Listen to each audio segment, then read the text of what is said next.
KCET second ರಿಸಲ್ಟ್ಗಾಗಿ ಕಾಯ್ತಿರುವಂತಹ ಎಲ್ಲಾ ವಿದ್ಯಾರ್ಥಿಗಳಿಗೂ ಕೂಡ ಒಂದು ಗುಡ್ ನ್ಯೂಸ್. ಇವತ್ತು KCET ಸೆಕೆಂಡ್ ರಿಸಲ್ಟ್ ಅನ್ನುವಂಥದ್ದು ಬಿಡ್ತಾ ಇದ್ದಾರೆ. ಹಾಗಾಗಿ ಎಲ್ಲಾ ವಿದ್ಯಾರ್ಥಿಗಳು ತುಂಬಾನೇ ಕಾಯ್ತಾ ಇದ್ರಿ.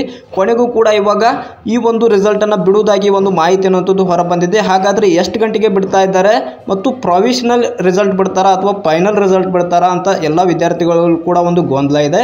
ಇದರ ಬಗ್ಗೆ ಸಂಪೂರ್ಣ ಮಾಹಿತಿಯನ್ನು ಈ ಒಂದು ವಿಡಿಯೋದಲ್ಲಿ ತಿಳಿದುಕೊಳ್ಳೋಣ.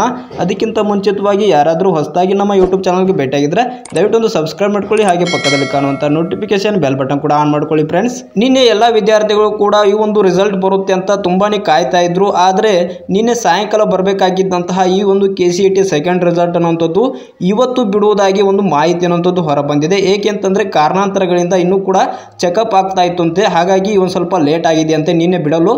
ಹಾಗಾಗಿ ಇವತ್ತು ಸಾಯಂಕಾಲ ನಿಮ್ಮ ಒಂದು ರಿಸಲ್ಟ್ ಅನ್ನ ಬಿಡುವುದಾಗಿ ಇವಾಗ ಆಫೀಸಿಯಲ್ ಆಗಿ ಒಂದು ಮಾಹಿತಿ ಅನ್ನುವಂಥದ್ದು ಹೊರ ಬಂದಿದೆ.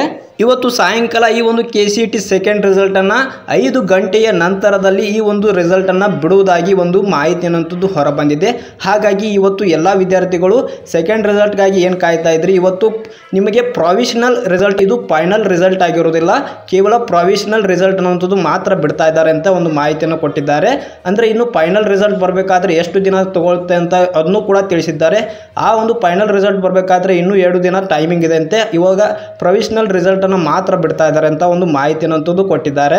ಇವತ್ತು ಸಾಯಂಕಾಲದವರೆಗೂ ವೇಟ್ ಮಾಡಿ, ಸಾಯಂಕಾಲದ ನಂತರದಲ್ಲಿ ಈ ಒಂದು KCET ರಿಸಲ್ಟ್ ಅನ್ನ ಬಿಟ್ಟ ತಕ್ಷಣವೇ ವಿಡಿಯೋ ಮಾಡಿ ತಿಳಿಸ್ತೀನಿ ಯಾವ ರೀತಿ ಚೆಕ್ ಮಾಡೋದು ಅಂತ, ಅಥವಾ ಬಿಟ್ಟಿದ್ದಾರಾ ಅಥವಾ ಇಲ್ವಾ ಎಂಬುದನ್ನ ಪ್ರತಿಯೊಂದು ಅಪ್ಡೇಟ್ ಅನ್ನ ಈ ಒಂದು ಚಾನಲ್ ಅಲ್ಲಿ ತಿಳಿಸ್ತಾ ಇರ್ತೀನಿ. ಅದಕ್ಕೋಸ್ಕರ ಎಲ್ಲಾ KCET ವಿದ್ಯಾರ್ಥಿಗಳು ನಮ್ಮ ಚಾನಲ್ ನ ಸಬ್ಸ್ಕ್ರೈಬ್ ಮಾಡಿ ಇಟ್ಕೊಳ್ಳಿ. ಹಾಗೆ ಪಕ್ಕದಲ್ಲಿ ಕಾಣುವಂತ ನೋಟಿಫಿಕೇಶನ್ ಬೆಲ್ ಬಟನ್ ಕೂಡ ಆನ್ ಮಾಡಿ ಇಟ್ಕೊಳ್ಳಿ. ವಿಡಿಯೋ ಬಿಟ್ಟ ತಕ್ಷಣವೇ ನಿಮಗೆ ನೋಟಿಫಿಕೇಶನ್ ಬರುತ್ತೆ. ಅದ್ರ ಮುಖಾಂತರ ನೀವು ಮಾಹಿತಿಯನ್ನು ತಿಳಿದುಕೊಳ್ಳಬಹುದು. ವಿಡಿಯೋ ಇಷ್ಟ ಆದ್ರೆ ಒಂದು ಲೈಕ್ ಮಾಡಿ. ಮುಂದಿನ ಒಂದು ವಿಡಿಯೋದಲ್ಲಿ ಸಿಗೋಣ. Thank you.